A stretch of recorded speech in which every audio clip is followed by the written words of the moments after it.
Dear students, आज हम discuss करने जा रहे हैं अपना next topic, that is function.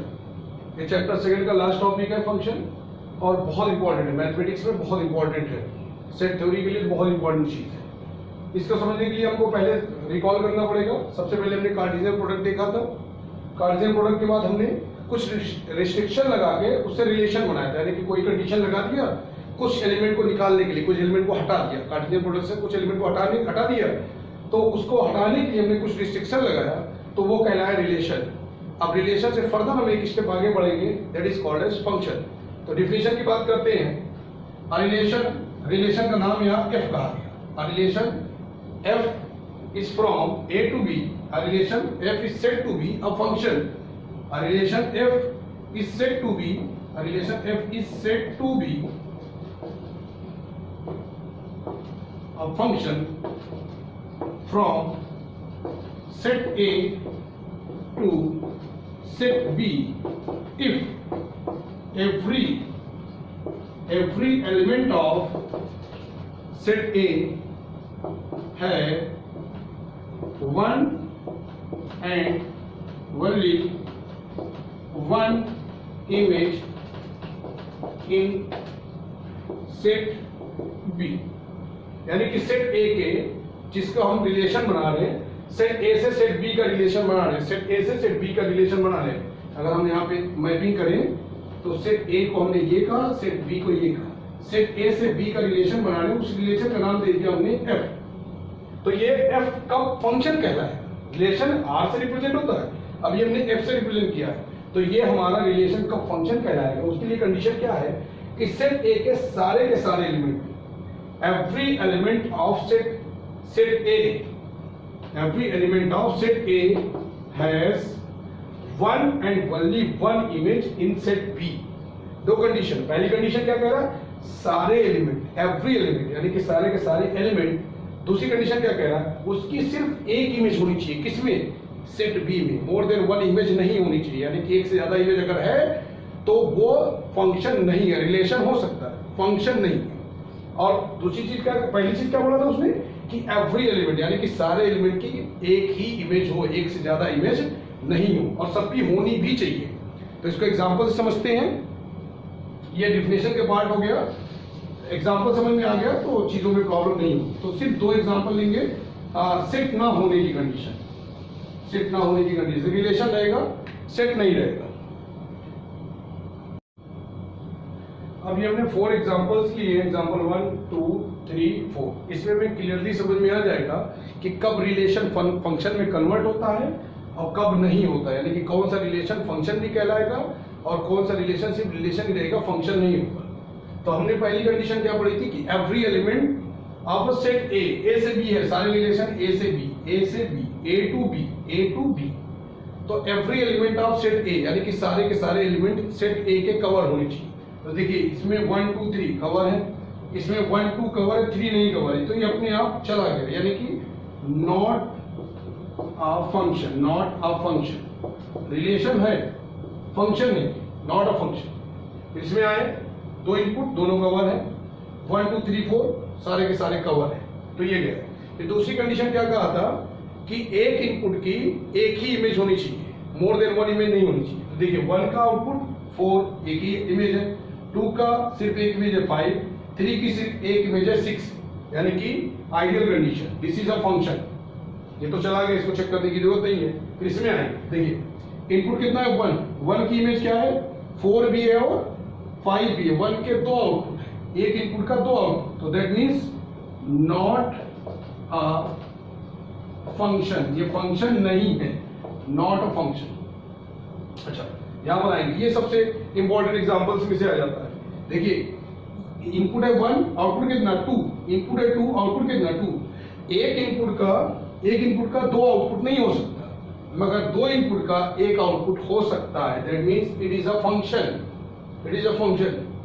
तो फंक्शन होने के लिए पहली कंडीशन सारे इनपुट कवर, और दूसरी कंडीशन एक इनपुट की मोर देन 1 इमेज नहीं हो सकती, मोर देन 1 आउटपुट नहीं हो सकता। ये सारे एग्जांपल्स बहुत इंपॉर्टेंट है, ठीक है। ये हमने एक एग्जांपल और लिया है। एग्जांपल इसमें हमको देखना है कि फंक्शन को लिखते कैसे हैं और डिस्क्राइब कैसे करते हैं और रिलेट कैसे करते हैं, ठीक है ना। तो function is such that A to B, यानी कि ये फंक्शन जो है ए से बी को रिलेट कर रहा है, जिसके ए के एलिमेंट है 3, 5, 6 और बी के एलिमेंट है 5, 7, 8, 9। याद रखिए सबसे पहली चीज, जब ये बोल देगा कि फंक्शन है, जब बोल दिया फंक्शन है, ऑलरेडी बोल दिया फंक्शन, पूछा नहीं कि फंक्शन है कि नहीं, आपसे बता दिया कि ये फंक्शन है, उस कंडीशन में जो ये पहला एलिमेंट लिखा रहेगा वो डोमेन हो जाएगा आपका। जब बोल दिया फंक्शन है तो डोमेन क्या हो गया ए, और कोडोमेन जो दूसरा वाला एलिमेंट है वो कोडोमेन हो गया। डायरेक्ट आपको निकालने की जरूरत नहीं है। जब इसने बोल दिया ये फंक्शन है तो पहला एलिमेंट हो गया डोमेन, दूसरा एलिमेंट हो गया कोडोमेन। अब सिर्फ आपको निकालना पड़ता है रेंज।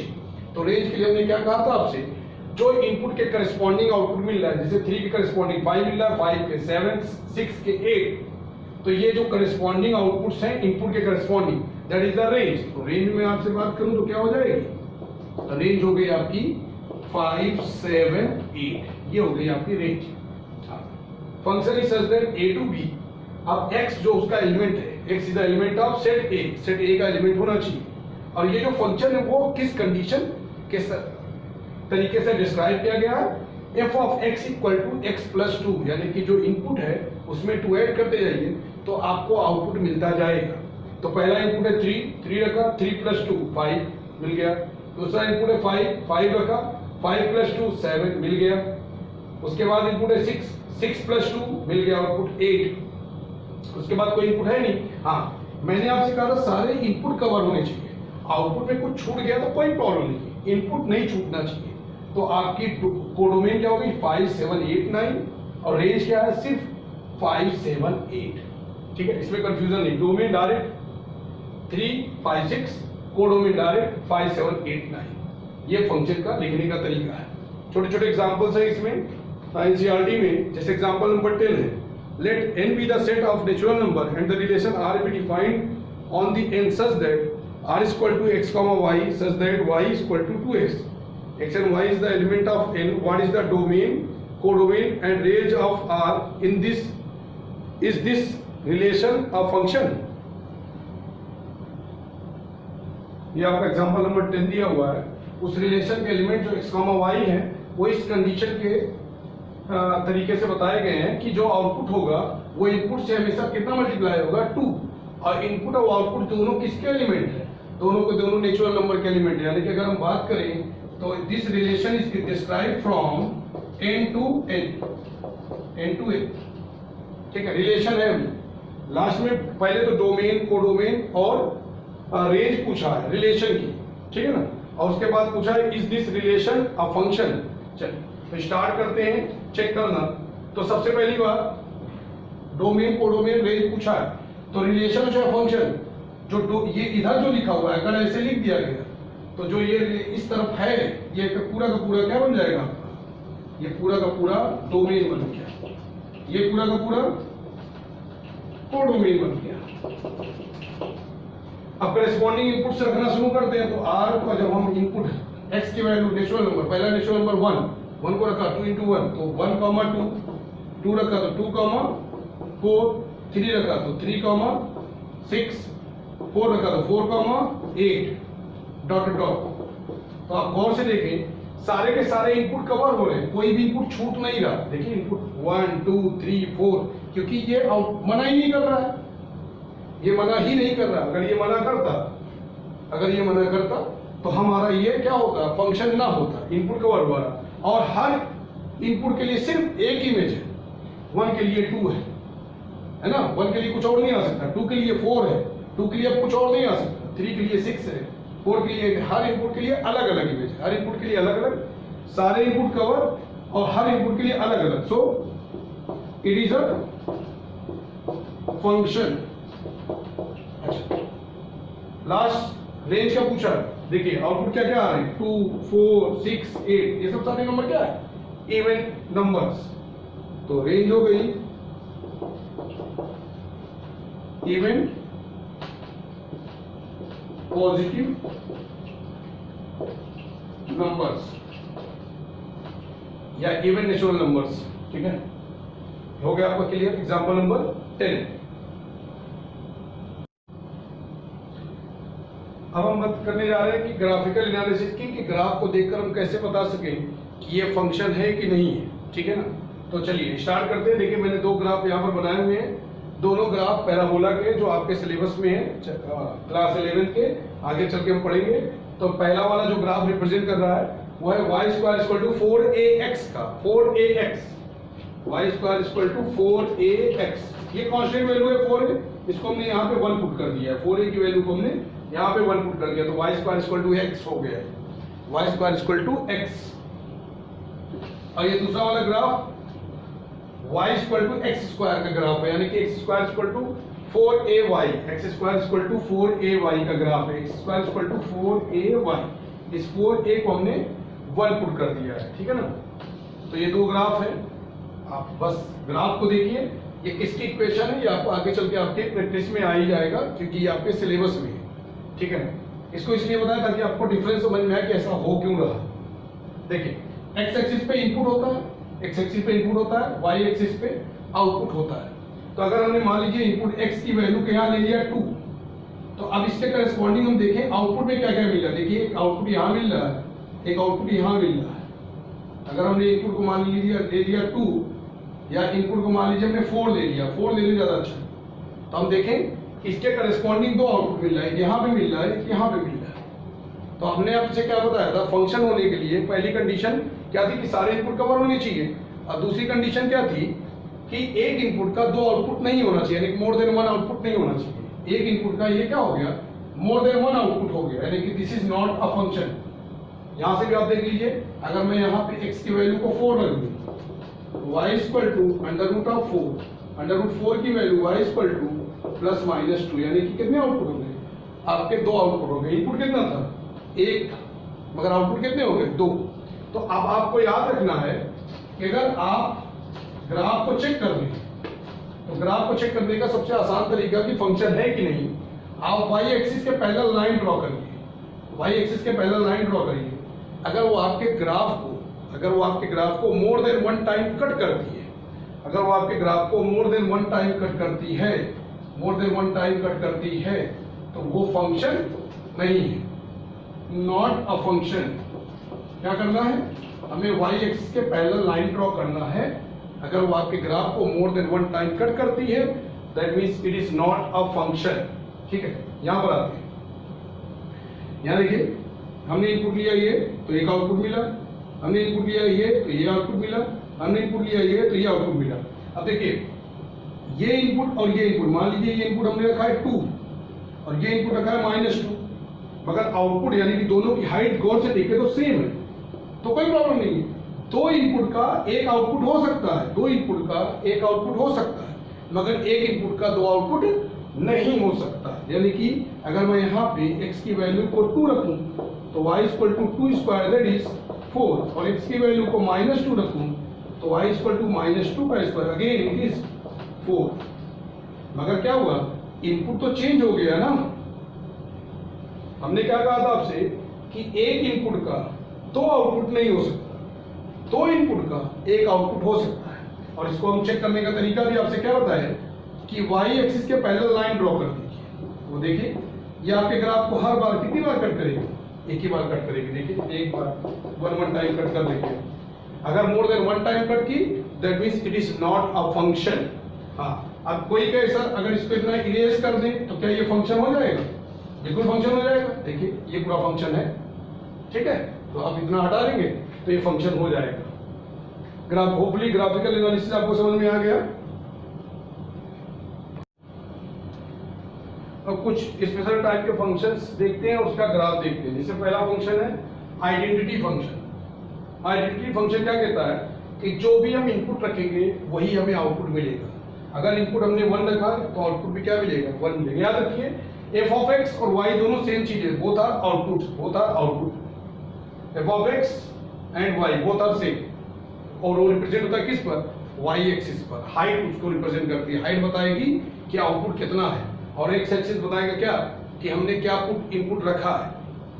तो आइडेंटिटी फंक्शन क्या कहता है, जो भी हम इनपुट रखेंगे वो हमें आउटपुट मिलेगा। देखिए अगर हमने x को 1 रखा तो यहाँ भी 1 मिलेगा, x को 2 रखा तो 2 मिलेगा, 3 रखा तो 3 मिलेगा। और x is a element of R, यानी कि x जो है हमारा हमेशा इसका एलिमेंट होना चाहिए इनपुट का। याद रखिए x is element of r का मतलब क्या है, इसका एलिमेंट, और उसके करस्पॉन्डिंग हमें तो आउटपुट मिलता ही जाएगा।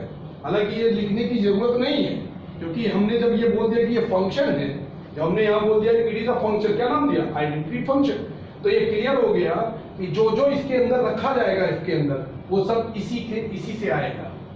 हाँ, ये पर्टिकुलर केस ऐसा है, दोनों रियल टू रियल है, कोई प्रॉब्लम नहीं है। हाँ, फंक्शन बोल दिया, ये क्या हो गया, तुरंत का तुरंत डोमेन आपकी क्या हो गई,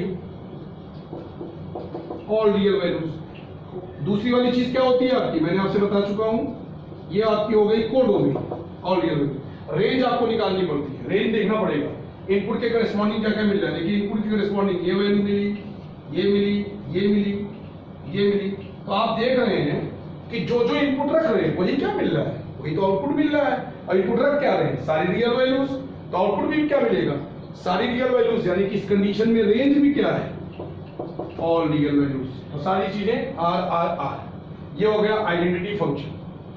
ठीक है, इसको देख लीजिए डिटेल से। फिर अगला है कांस्टेंट फंक्शन। कांस्टेंट नाम खुद बता रहा है कि ये कभी बदलेगा नहीं, कुछ भी इनपुट रखिए उसमें कोई फर्क नहीं पड़ना है, उसका नाम ही है constant function. Function R to R यानी कि रियल टू रियल। तो डोमेन क्या हो गई, सारी रियल वैल्यूज, कोडोमेन क्या हो गई, सारी रियल वैल्यूज। हमको सिर्फ निकालना क्या है, रेंज। तो रेंज देखिए फंक्शन डिस्क्राइब किया गया है y equal to f of x equal to c. अब इनपुट रखिए आप, x की वैल्यू को 1 रखिए, देखिए यहाँ कुछ है ही नहीं, x है ही नहीं, सिर्फ c है। x की वैल्यू 1 रखेंगे तब भी c, x की वैल्यू 2 रखेंगे तब भी c, x की वैल्यू 3 रखेंगे तब भी c। हाँ, याद रखिए ये c भी किसका एलिमेंट होना चाहिए, इस r का एलिमेंट होना चाहिए। c must be element of this r, this r, c must be element of this r।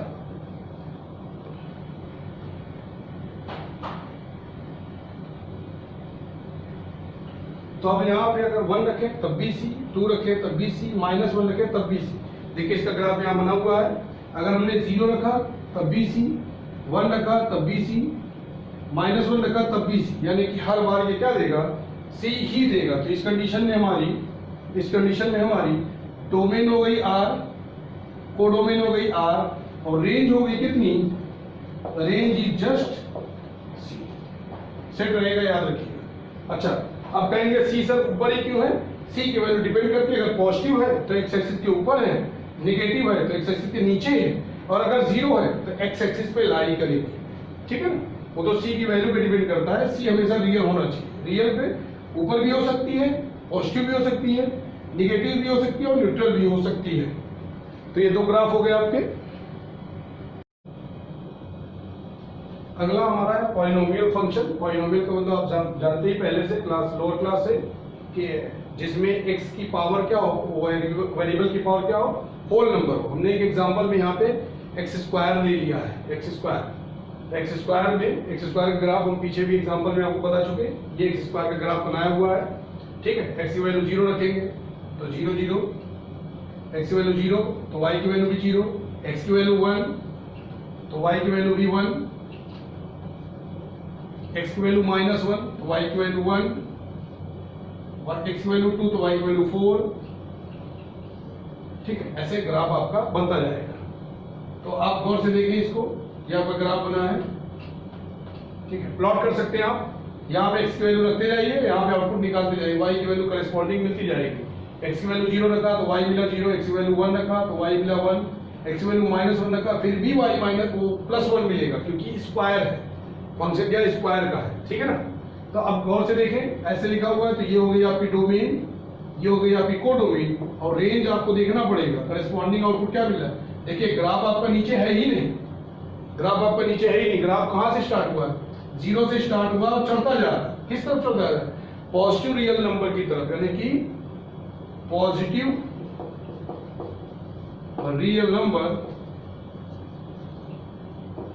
Including 0। तो इसकी रेंज क्या होगी, पॉजिटिव रियल नंबर इंक्लूडिंग 0, 0 से इंक्लूड करके सारी की सारी पॉजिटिव रियल नंबर्स को ले लेगा। लास्ट फोर्थ वाला है आपका रेशनल फंक्शन। फोर्थ वाला आपका रेशनल फंक्शन, रेशनल फंक्शन को देखते हैं। तो 1 में वेरिएबल आ जाता है, 1/x, 1/x², 1/x3, वो सारे के सारे इसी में आएंगे। तो 1/x का बना हुआ है। देखिए x की वैल्यू को अगर हम 0 पुट कर दें तो 1/0 दैट इज इनफाइनाइट। इनफाइनाइट क्या है? नॉट डिफाइंड का केस है। तो x की वैल्यू को हम क्या नहीं रख सकते? x की वैल्यू को 0 नहीं रख सकते। इसीलिए हमारे इनपुट में से क्या निकाल दिया गया है? 0 को निकाल दिया गया है। 0 को निकाल दिया गया है, रख ही नहीं सकते। अगर यहाँ पे रख देते R2R तो ये फंक्शन ही ना होता। अगर हम यहाँ लिख देते R2R, f is from R2R, और फंक्शन को लिख देते f of x equal to 1/x, that means it is not a function। ठीक है, क्योंकि इनपुट में हम 0 को रख ही नहीं सकते, इसलिए 0 को हटा दिया गया और इसका प्लॉटिंग ये हुई। अच्छा देखिए, अब जब ये स्मॉलर वैल्यू रखेंगे, जैसे 1 से कम, जैसे आपने 1 से कम रखा 0.5, तो 1/0.5 तो हो जाएगा 10/5 दैट इज 2, बढ़ता जाएगा। 1 से कम वैल्यू को रखेंगे, 1 से कम वैल्यू को रखेंगे तो आपका ग्राफ क्या होगा? इंक्रीज करेगा। ठीक है, 1 से छोटी वैल्यू रखेंगे तो अगर 1 से छोटी वैल्यू पॉजिटिव में रखेंगे तो पॉजिटिवली इंक्रीज करेगा। 1 से छोटी वैल्यू -1 से बड़ी वैल्यू रखेंगे और 0 से छोटी तो निगेटिवली इंक्रीज करेगा, इस तरफ जाएगा। मगर एक चीज को कभी नहीं टच करेगा। किसको? आपकी एक्स एक्सिस को कभी टच नहीं करेगा। इस तरफ जा रहा है प्लस इंफिनिटी की तरफ, माइनस इंफिनिटी की तरफ, किसको नहीं टच कर रहा है? 0 को नहीं टच कर रहा है। तो ये हो गई आपकी क्या? डोमेन। ये हो गई आपकी क्या? कोडोमेन। और रेंज आपकी क्या हो गई? All real values except 0। देखिए रेंज को देखिए आप, सिर्फ इस लाइन को कभी नहीं टच कर रहा है, बाकी ऊपर की तरफ भी जा रहा है, नीचे की तरफ भी जा रहा है, सिर्फ इससे कभी टकरा नहीं रहा। किससे? एक्स एक्सिस के। जब एक्स एक्सिस से टकराएगा कहीं ना कहीं, जब एक्स एक्सिस से टकराएगा तभी वो रेंज में आएगा। कौन? ग्राफ। ठीक है ना।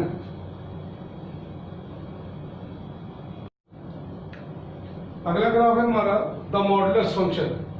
ठीक है, f is from R to R, यानी कि सारी रियल वैल्यूज इनपुट में जाएंगी और जो कोडोमेन है यानी कि आउटपुट, जो पॉसिबल आउटपुट है वो सारा का सारा रियल वैल्यूज में होगी। सारी रियल वैल्यूज, हो सकता है कुछ रहे, हो सकता है ना रहे, सारी real values possible output. Function describe किया गया fx equal to mod of x। Mod of x का काम क्या है?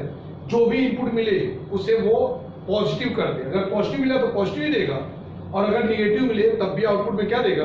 पॉजिटिव ही देगा। चलिए इसका ग्राफ वो बना लेते, टेबल बना लेते इनपुट आउटपुट की, उसके करेस्पॉन्डिंग हम प्लॉट कर लेंगे।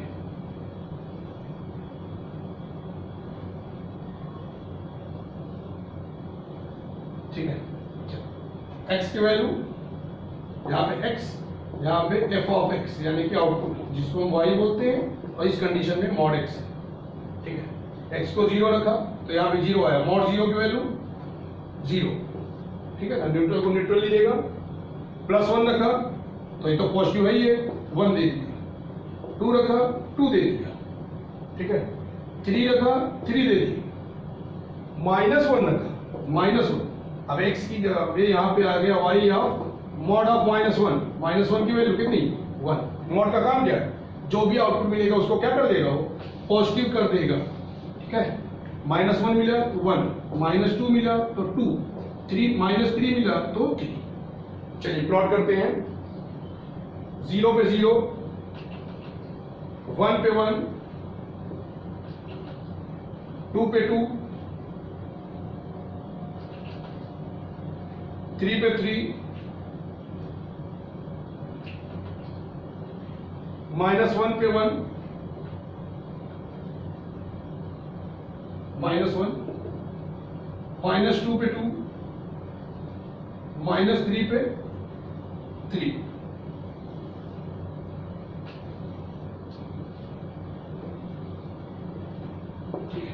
ये हो गया आपका मॉड x का ग्राफ। यानी कि हमेशा ये क्या है?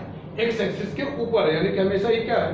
पॉजिटिव है। ग्राफ हमेशा क्या है? पॉजिटिव है। तो जरा डोमेन, रेंज, कोडोमेन की बात कर लेते हैं। डोमेन आप समझ ही गए, सारी की सारी R। कोडोमेन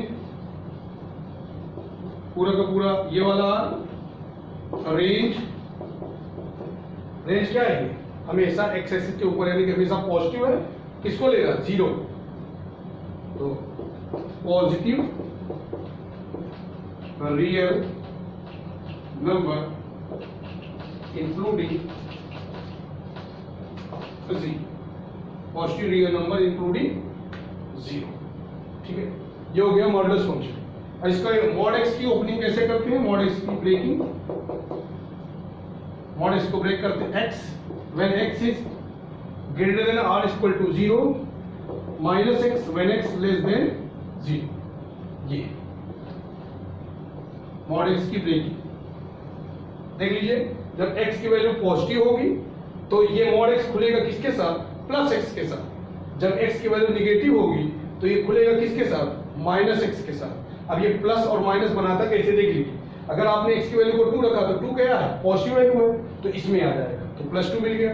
3 रखा तो +3 मिल गया। 4 रखा तो +4 मिल गया। जब आपने -4 रखा तो -4 क्या है, निगेटिव वैल्यू है, तो -4 के लिए ये पिक करेगा, यहां लाकर रखेगा, तो एक माइनस पहले से है और आप -4 रख रहे हैं, तो माइनस ऑफ -4 दैट इज +4।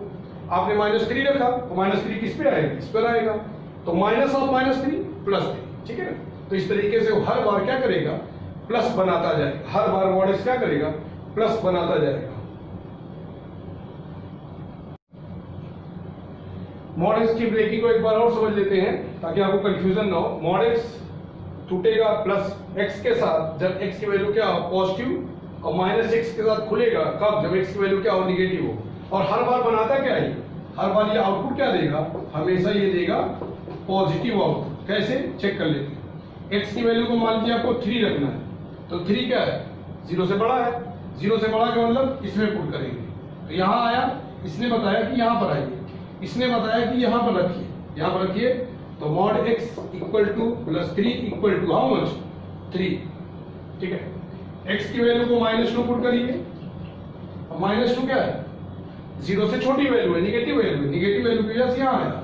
इसने कहा जब इसमें पुट करिए तो mod x equal to minus of -2 that is +2। देखिए, तो आप जब पॉजिटिव रख रहे हैं तब भी ये यहाँ पे मॉड नहीं लगे, जब आप पॉजिटिव रख रहे हैं तब भी प्लस हो जा रहा है, जब आप नेगेटिव रख रहे हैं तब भी प्लस हो जा रहा है। किसकी वजह से, इस माइनस प्लस की वजह से, यहाँ पे प्लस के साथ, यहाँ पे माइनस के साथ। अगला फंक्शन है आपका सिग्नम फंक्शन, एविस फ्रॉम आर टू आर, यानी कि आपका इनपुट सारी रियल वैल्यूज और कोडोमेन यानी कि पॉसिबल आउटपुट सारी रियल वैल्यूज हो सकती है। अब फंक्शन को डिस्क्राइब किया गया है, फंक्शन जब x की वैल्यू 0 से बड़ी है, 0 के इक्वल नहीं, 0 से बड़ी यानी कि पॉजिटिव रियल वैल्यूज, तब आउटपुट है हमारा 1। जब 0 है, इनपुट 0 है तो आउटपुट हमारा है 0। जब इनपुट हमारा 0 से कम है तो आउटपुट हमेशा हमारा कितना रहेगा, -1। इसका ग्राफ बनाते हैं,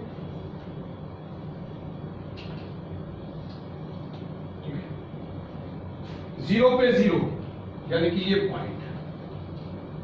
ठीक, अब x की वैल्यू 0 से बड़ी, 0 से बड़ी 1 भी हो सकती है, 2 भी हो सकती है, 3 भी हो सकती है, 4 भी हो सकती है। तो सारी कंडीशन में हमें आउटपुट क्या मिलेगा, 1 मिलेगा। और जब निगेटिव रहेगी 0 से छोटी तो हमेशा क्या मिलेगा, -1। यहाँ +1 लिख दें, यहाँ पे -1 लिख दें। जब -1, -2, -3 तो हर बार हमें आउटपुट क्या मिलेगा, -1 मिलेगा। अच्छा, अब अगर हमारी वैल्यू इनपुट हमारा 0.1 है, 0.1 तो 0 से बड़ा है, तब भी हमें क्या मिलेगा, 1 मिलेगा।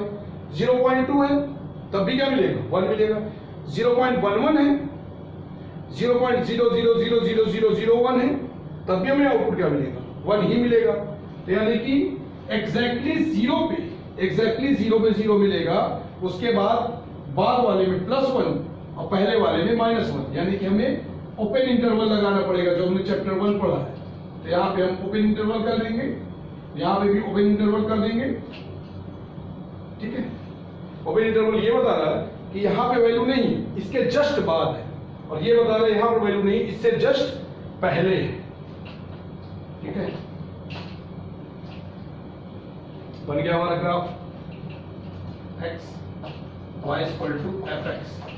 अब हमसे मैं डोमेन कहूं तो डोमेन होगी ऑल रियल वैल्यूज, कोडोमेन होगी ऑल रियल वैल्यूज, और रेंज क्या होगी, रेंज मतलब टोटल आउटपुट। तो आउटपुट तो आपके सामने लिखा है, क्या क्या है, -1, 0 एंड 1 होगी।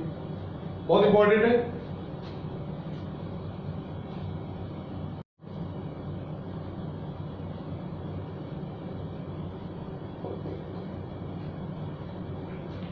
लास्ट फंक्शन है आपका greatest integer function, greatest integer function, यानी कि इसका नाम खुद बता रहा है कि सबसे पहली चीज ये इंटीजर देगा और बाकी सब दूसरी चीज क्या बता रहा है कि ये ग्रेटेस्ट इंटीजर को देगा। ग्रेटेस्ट इंटीजर कहां से, वो भी हम आपको बता रहे हैं। आउटपुट जो भी आएगा सबसे पहली चीज हमेशा वो इंटीजर आएगी। आउटपुट जो भी आएगा वो सबसे पहली चीज हमेशा इंटीजर आएगा। आउटपुट का मतलब होता है वाई एक्सिस हाइट, आउटपुट का मतलब होता है वाई एक्सिस हाइट। तो इसको बनाने के लिए सबसे पहले हम इसके आउटपुट्स को देखते हैं। देखिए आउटपुट में थोड़ा सा कंफ्यूजन होगा, ढंग से समझेंगे तभी आपको क्लियर होगा। जब हम इनपुट को 0 रखा तो 0 खुद इंटीजर है, तो इंटीजर में तो डायरेक्ट वो इंटीजर दे देगा, उसको कोई प्रॉब्लम नहीं है। x की वैल्यू देखिए f of 0 greatest integer of 0 that is 0, कोई परेशानी। f of 1 greatest integer of 1 integer रख रहे इनपुट, डायरेक्ट वही इंटीजर उठा के दे दिया, उसमें कोई दिक्कत नहीं। f ऑफ -3 खुद एक इंटीजर है -3। तो जब हम इनपुट को इंटीजर देंगे तब नहीं प्रॉब्लम है, प्रॉब्लम तब है जब हम नॉन इंटीजर वैल्यू देंगे, फ्रैक्शनल वैल्यू देंगे। चलिए वो देखते हैं। तो जब हमने 0 रखा तो उसने उठा के 0 दे दिया। जब हमने 1.1 रखा, इनपुट की वैल्यू 1.1, अब हमको ग्राफ की बहुत ज्यादा इसमें मदद लेनी पड़ेगी। अब हम 1.1 पे आके खड़े होंगे, ये मान लीजिए हमारा 1.1 है, ठीक है ना। अब 1.1 के हम पीछे देखेंगे तो हमारे बहुत ढेर सारे इंटीजर हैं, और ढेर सारे इंटीजर कौन है, 1 है, 0 है, -1 है, -2 है, -3, -4, -5, इनफाइनाइट इंटीजर्स है उसके पीछे, ठीक है। तो उसमें सबसे बड़ा इंटीजर कौन है, 1.1 के पीछे जितने भी इंटीजर हैं उनमें सबसे बड़ा इंटीजर कौन है, वो है 1, तो वही हो गया, ठीक है। उसीलिए उसका नाम क्या है, ग्रेटेस्ट। फिर हमने रखा 1.9, फिर आकर खड़े हुए 1.9 पे, फिर हमने 1.9 के पीछे देखा इनफाइनाइट इंटीजर से, उन इनफाइनाइट इंटीजर में सबसे बड़ा इंटीजर कौन है, फिर अगेन 1। फिर हमने रखा -2, तो इंटीजर है, कोई प्रॉब्लम ही नहीं। -2.5 कहां पर आएगा, यहां पर आएगा -2.5। उसके पीछे देखा, फिर हमने देखा इनफाइनाइट इंटीजर्स, उनमें सबसे बड़ा कौन है, -3, ठीक है। -3.7 यहां पर, ये -3.7। उसके पीछे हमने देखा इनफाइनाइट इंटीजर, उनमें सबसे बड़ा कौन है, -4। तो ये तो हुई बात आपके आउटपुट के निकालने की। आउटपुट देख लीजिए, सारी इंटीजर वैल्यूज हैं, तो ये रेंज हो गई, रेंज एकदम क्लियर हो गई कि सारी की सारी इंटीजर वैल्यूज। अब इसकी प्लॉटिंग पे आते हैं। इसका ग्राफ बनाने के लिए हम पहले एक्स एक्सिस पे सारी मार्किंग कर लेंगे, -3, -2, -1, 0, 1, 2, 3, 4 सब कर लिए। इधर -4 भी आप दे सकते हैं। याद रखिए मैंने आपसे पहले ही कह दिया, ये क्या देगा, हमेशा इंटीजर वैल्यू देगा, और वो भी किस पर, वाई एक्सिस पे। हमेशा हमारा आउटपुट वाई एक्सिस पे आता है। तो y = mod of x। Y axis पे हम इंटीजर को लेते हैं, ठीक है। वाई एक्सिस पे इंटीजर को लेते हैं इनपुट के करेस्पॉन्डिंग। देखिए इंटीजर इनपुट क्या है, 0, तो आउटपुट भी 0। इंटीजर इनपुट कितना है, 1, एक्स एक्सिस पे इनपुट होता है। इंटीजर इनपुट 1, तो आउटपुट भी कितना, उसका भी 1। यहां पे मान लीजिए +1 है। 2 मान लीजिए हाइट 2 की है। 3 मान लीजिए हाइट 3 की, 3 लगाते हैं, ठीक है। इधर -1, -2, -3, ठीक है। ये सब हमने अभी अपने काम को आसान करने के लिए मार्किंग कर लिया, सिर्फ इंटीजर वैल्यू। इंटीजर आउटपुट भी आएगा, नॉन इंटीजर आउटपुट आएगा ही नहीं, ठीक है। अब हमने 0 रखा तब भी 0 मिला, 0.1 रखा तब भी 0 मिला, 0.9 रखा तब भी 0 मिला। 0 से चलना शुरू किए, यहां तक पहुंचे। जैसे हम 1 पे पहुंचेंगे, 1 पे आउटपुट क्या हो जाएगा, 1, ऑलरेडी बना हुआ है। तो ये जो हमारा इंटीजर वाला 1 था, एक्स एक्सिस वाला, उस पे हम होल्ड कर देंगे, और सामने वाला बना हुआ है। फिर 1 से आगे बढ़े, 1.5 तब भी 1 मिल रहा है, 1.9 तब भी 1 मिल रहा है। जैसे हम 2 पे पहुंचे, तुरंत वो जंप कर जाएगा किस पर, +2 पे। फिर 2.1 बढ़ रहा है, 2.2, 2.3, 2.4, 2.9, जैसे 3 पे पहुंचा वापस चला गया ऊपर, हाइट 3 पे चला, ठीक। फिर ऐसे इधर -1 से है, आगे बढ़ रहे, जैसे ही वो 0 पे पहुंचा ही तुरंत तो जंप कर गया, कहां पे, 0 पे। -2 से आगे बढ़ते जा रहे हैं, जैसे ही -1 पे पहुंचा जंप कर गया किस पर, -1 पे। -3 से आगे बढ़ रहे हैं, जैसे ही -2 पे पहुंचा जंप कर गया किस पर, -2।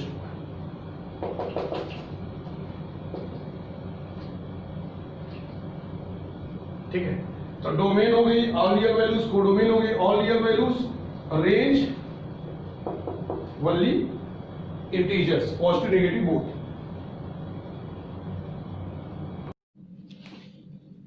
अब है algebra of real function. Algebra of real function, algebra कहीं का भी होगा तो एडिशन, सब्ट्रैक्शन, ये एडिशन का है, मान लीजिए एडिशन का portion, addition, subtraction, division and multiplication, चारों चीजें होंगी। तो एफ एक फंक्शन, दो फंक्शन का, रियल फंक्शन, दो रियल फंक्शन का एडिशन और सब्ट्रैक्शन की हम बात कर रहे हैं, एडिशन एंड सब्ट्रैक्शन की हम बात कर रहे हैं। तो पहला function defined from x to r, दूसरा फंक्शन g है which is defined from x to r। x यहाँ क्या है, इनपुट है, और r हमारा क्या है, पॉसिबल आउटपुट, सारी रियल वैल्यूज, ठीक है। और x जो है हमारा जो इनपुट है वो हमेशा सबसेट होना चाहिए किसका, r का, ठीक है। उस कंडीशन में हम एक f प्लस g फंक्शन को डिफाइन करेंगे जिसका x टू r का रिलेशन होगा, ठीक है ना, x से r के बीच में होगा। उस कंडीशन में f ऑफ दोनों फंक्शन को ऐड कर दें, f plus g of x equal to fx plus gx। हम अलग अलग इंडिविजुअली ऐड करें या दोनों को कंबाइन ऐड करके काम चलाएं, दोनों चीजें सेम हो। ऐसे सब्ट्रैक्शन में f माइनस g करें या इंडिविजुअली दोनों को सॉल्व कर लें, उसके बाद सब्ट्रैक्ट कर दें तो बोथ आर सेम। ऐसे मल्टीप्लिकेशन में होगा, ऐसे डिवीजन होगा। डिवीजन में हमें याद रखना पड़ेगा, डिवीजन के लिए हमें याद रखना पड़ेगा f of g of x equal to f by g of x। इसमें याद रखना पड़ेगा this can't be 0, g of x कभी भी 0 के इक्वल नहीं होना चाहिए, बस डिवीजन में आपको याद रखना है, बाकी सब चीजें सेम है। मल्टीप्लाई करेंगे तो f of g into x equal to f of x into g of x, किसी वेरिएबल से कर दें f of x equal to alpha of x, ठीक है। तो ये हो गया मल्टीप्लिकेशन का, ये हो गया आपका डिवीजन का, ये हो गया एडिशन का, ये हो गया सब्ट्रैक्शन का, सब कुछ सेम है, कोई प्रॉब्लम नहीं है। प्रॉब्लम सिर्फ डिवीजन वाले में है कि डिनोमिनेटर कभी भी 0 के इक्वल नहीं होना चाहिए, बस। तो ये आपका थ्योरेटिकल पोर्शन हो गया, चैप्टर 2 का कंप्लीट हो गया। इसमें बेस्ड एक्सरसाइज 2.3 है, उसकी वीडियो हम अगली वीडियो अपलोड करेंगे। Thank you.